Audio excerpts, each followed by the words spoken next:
Oi, gente! Hoje é a segunda aula do nosso kit churrasco. Então, se você ainda não viu, a primeira aula foi do avental. Esse modelinho simples aqui de avental, ficou muito bonitinho, né? Agora, nessa segunda aula, nós vamos fazer o porta-pães. Depois, para completar nosso kit, a gente ainda vai ter o batimão e o pano de prato combinando. Eu espero que vocês gostem e vamos para o passo a passo. A medida desse porta-pão vai ser um quadrado de 50 centímetros. Então, eu cortei aqui 50 por 50, nessa parte aqui que é estruturada. Essa aqui vai ser a parte principal. Como o kit vai ser todo com essa estampa e uma parte de preto, eu fiz dessa forma aqui, mas aí no seu kit você vai verificar, né, para combinar as cores. Então, eu dividi aqui no meu caso, ficou duas tiras aqui com 18 centímetros dessa estampa principal e depois ficou 17 centímetros aqui nessa estampa preta. Esse daqui é um cricoline e esse daqui é o mesmo tecido que eu usei no avental, que é o Oxford preto. Eu cortei, primeiro eu costurei o tecido com tecido e depois eu coloquei na manta. Essa daqui é a dupla soft, que adere com o calor do ferro. E cortei também o que vai ser o forro do porta-pão do mesmo tamanho, 50 por 50, cortei esse tricoline aqui, nessa estampa que eu acho que combinou também. Então, nós vamos trabalhar primeiro com a parte principal. Eu vou reservar, então, o forro. Vou cortar do lado avesso, ó, nas 4 pontas, eu vou marcar 10 centímetros aqui no quadrado. Esses 10 centímetros vai definir a altura do nosso porta-pão. Então, se você quiser ele um pouco mais largo e mais baixinho, você pode cortar esse quadrado aqui com 8, por exemplo, né, com 6. E aí, ela vai ficar uma forminha, um porta-pão mais baixinho. Aqui na manta eu vou riscar com a caneta normal, esferográfica normal, e lá no tricoline eu vou usar essa caneta aqui que apaga com ferro. Essa daqui é com a marca, da marca Lamax, que é a marca que eu achei que durou mais. Eu coloco sempre esse esparadrapo aqui com a data que eu comecei a usar, porque tem muitas canetas que acaba muito rápido a tinta, né? Então essa daqui é a que deu mais certo para mim. Então vamos lá. Vou marcar 10 centímetros aqui, com essa minha régua aqui, ela é 30 por 15.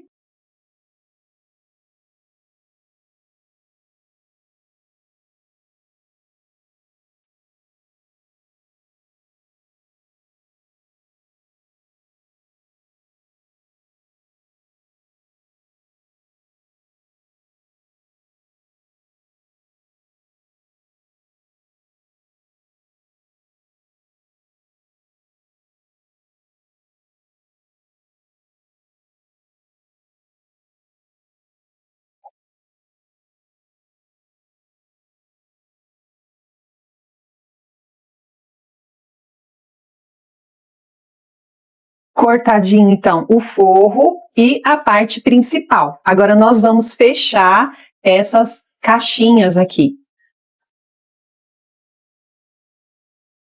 Então, eu vou pegar cada uma delas, vou unir, ó, vou dobrar assim. Ponho bastante atenção para que fique bem alinhado essa costura, e aí eu vou passar uma costura aqui.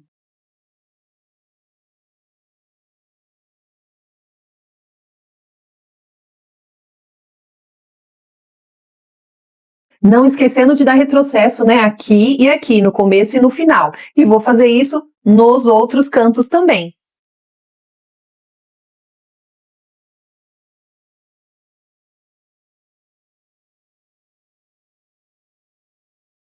A mesma coisa no forro, direito com direito, alinho bem e vou fechando as 4 caixinhas.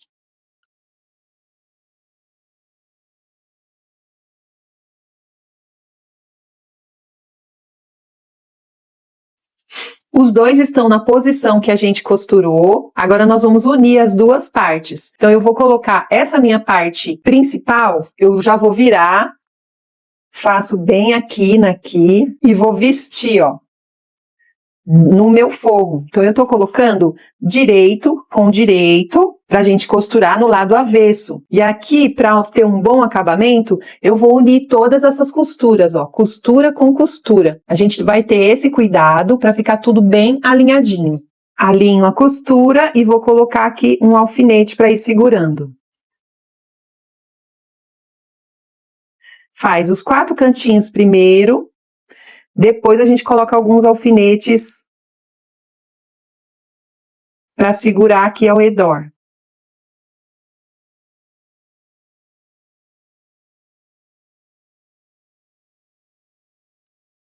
E com tudo bem alinhadinho e seguro, a gente vai passar uma costura, deixando em uma das partes um pedaço aberto para a gente virar a peça. Então, você vai costurar aqui com a medida de um pé de máquina. Começa com retrocesso, termina com retrocesso.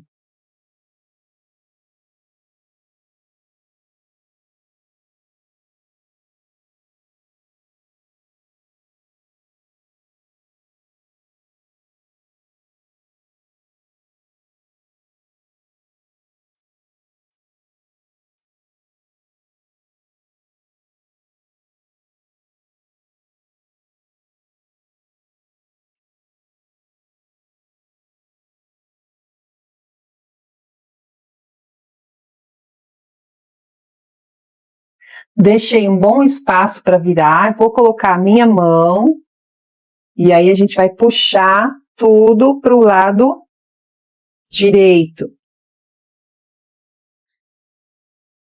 Depois eu posso passar para ficar tudo bem assentadinho, mas eu já vou ajeitando os cantinhos.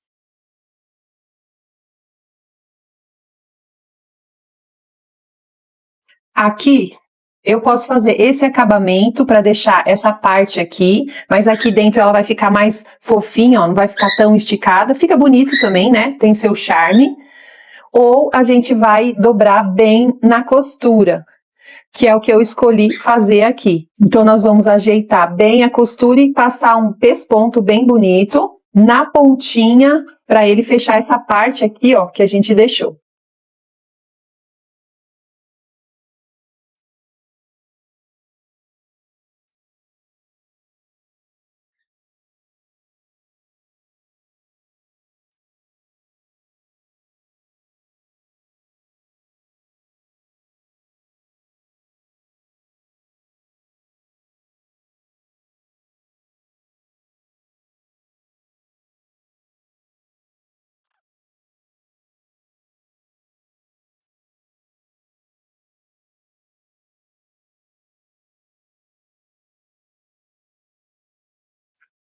Passei a costura toda em volta, fechei a parte aberta. No meu caso aqui, eu troquei de linha para não ficar aparecendo a linha begezinha aqui em cima do preto.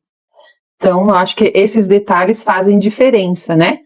E agora, a gente vai dar uma forma a mais, costurando aqui, ó, nos cantinhos. Eu vou juntar essa quina e vou fazer uma costurinha aqui. Nos 4 ladinhos, para ela ficar mais estruturadinha.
E rapidinho ficou pronta a nossa cestinha de pão.